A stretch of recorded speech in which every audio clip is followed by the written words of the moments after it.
आज हम सीखेंगे त्रिभुजों की सर्वांग समता का SAS प्रतिबंध।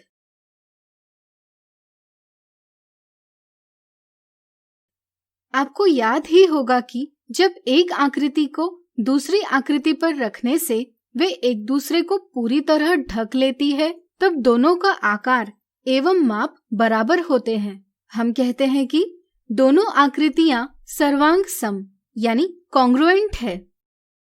पिछले वीडियो में हमने त्रिभुजों की SSS सर्वांग समता को समझा। अब हम SAS सर्वांग समता को समझेंगे। मान लीजिए हमें त्रिभुज ABC बनाना है। अगर आपको भुजा AB की लंबाई 6 सेंटीमीटर दी हो, तो क्या सिर्फ एक भुजा की लंबाई से आप एक अद्वितीय यानी यूनिक त्रिभुज ABC का निर्माण कर पाएंगे? सोचिए।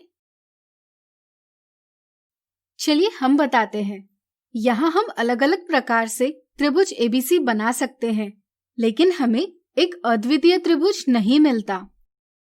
जरा सोचिए, अगर आपको AB की लंबाई 6 सेंटीमीटर दी है और साथ ही साथ कोण ABC की माप 35 डिग्री दी है, तो क्या अब हम एक अद्वितीय त्रिभुज का निर्माण कर पाएंगे? सोचिए। चलिए हम बताते हैं। दी हुई मापों के आधार पर हम त्रिभुज ABC का निर्माण इस प्रकार कर सकते हैं।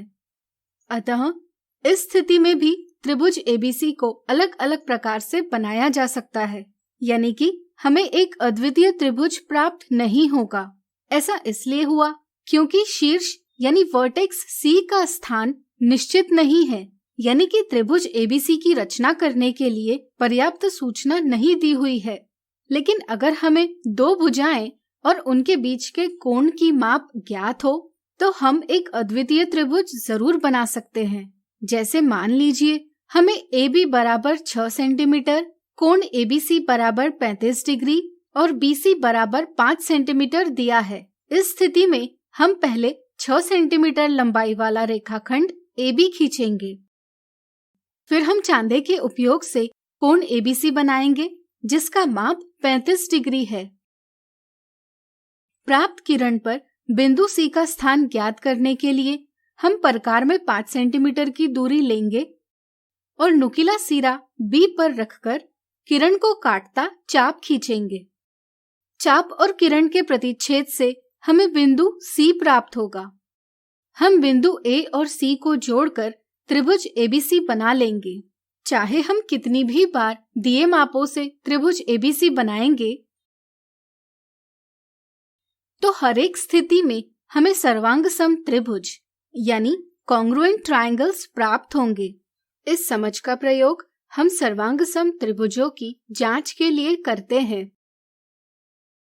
यदि एक सुमेलन के अंतर्गत पहले त्रिभुज की दो भुजाएं और उनके बीच का कोण दूसरे त्रिभुज की संगत यानी करस्पॉन्डिंग दो भुजाओं और उनके बीच के कोण के बराबर हो, तो वे दोनों त्रिभुज सर्वांग सम होते हैं। सर्वांग समता के इस प्रतिबंध को भुजा कोण भुजा सर्वांग समता यानी कि साइड एंगल साइड सर्वांग समता कहा जाता है, जिसे संक्षेप में SAS सर्वांग समता कहते हैं। जैसे यहाँ दो त्रिभुज दिए हैं। त्रिभुज ABC में भुजा AC बराबर 5.8 सेंटीमीटर, भुजा AB बराबर 2.5 सेंटीमीटर और इनके बीच बना कोण BAC बराबर 110 डिग्री है। इसी तरह त्रिभुज MNO में भुजा MO बराबर 5.8 सेंटीमीटर है, भुजा MN बराबर 2.5 सेंटीमीटर है और इनके बीच बना कोण NMO बराबर 110 डिग्री है। चूंकि यहाँ त्रिभुज ABC की दो भुजाएं और उनके बीच का कोण दूसरे त्रिभुज MNO की संगत दो भुजाओं और उनके बीच के कोण के बराबर है, इसलिए ये दोनों त्रिभुज सर्वांग सम है। अगर हम इनमें से किसी एक को दूसरे पर रखेंगे और समायोजित करेंगे, तो हम देखते हैं कि वे एक दूसरे को पूरी तरह से ढकते हैं। इससे यह सत्यापित होता है कि त्रिभुज ABC और त्रिभुज MNO सर्वांग सम है। अब इन दो त्रिभुजों को देखिए। त्रिभुज ABC में भुजा AC बराबर 5.8 सेंटीमीटर, भुजा AB बराबर 2.5 सेंटीमीटर और इनके बीच बना कोण BAC बराबर 110 डिग्री है। त्रिभुज PQR में भुजा PQ बराबर 5.8 सेंटीमीटर, भुजा PR बराबर 2.5 सेंटीमीटर और कोण PRQ बराबर 110 डिग्री है। लेकिन फिर भी ये दोनों त्रिभुज सर्वांग सम नहीं है। क्या आप इसका कारण बता पाएंगे? सोचिए सोचिए। बिल्कुल सही, क्योंकि यहाँ कोण PRQ भुजा PQ और PR के बीच का कोण नहीं है, जिससे हमें पता चलता है कि दोनों त्रिभुजों में संगत कोणों के माप बराबर नहीं है। दो त्रिभुजों में सर्वांग समता के लिए पहले दोनों त्रिभुजों की संगत भुजाएं यानी करस्पॉन्डिंग साइड्स एवं संगत कोण यानी करस्पॉन्डिंग एंगल्स बराबर होने चाहिए। चूंकि यहाँ संगत कोण बराबर नहीं है, इसलिए दोनों त्रिभुज सर्वांग सम नहीं है।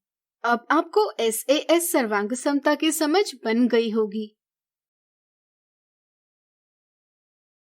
आज हमने सीखा त्रिभुजों की सर्वांग समता का SAS प्रतिबंध। अगले वीडियो में इनसे जुड़े कुछ उदाहरणों को हल करेंगे।